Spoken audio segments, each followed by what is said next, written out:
Hillary says Kavanaugh's nomination made her fear Republicans wanted to set U.S. back to 1850s. Progressives weren't shy about showing their dismay with President Donald Trump's newest nomination to the United States Supreme Court. Virginia Governor Terry McAuliffe, for example, warned that Kavanaugh's confirmation would threaten the lives of millions of Americans.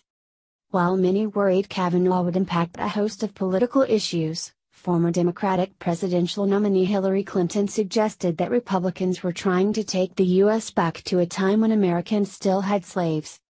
During a speech on Friday, Clinton said that while she used to think that Republicans wanted to turn the clock back to the 1950s, she started worrying that they want to turn it back to the 1850s.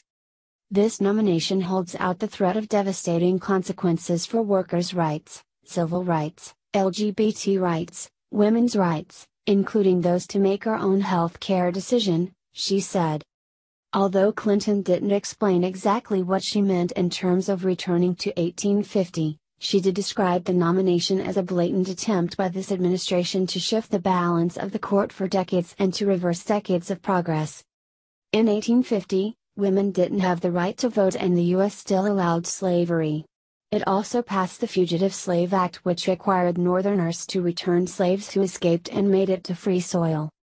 Stakes could not be higher, Clinton added, as many have worried that Kavanaugh would replace Kennedy and provide conservatives with the slight majority they'd needed to strip away abortion access.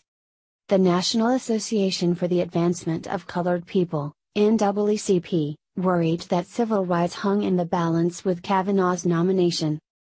In a statement, the organization suggested that America had trouble abiding by the spirit of the 14th Amendment, the constitutional provision that prohibited discrimination in individual states.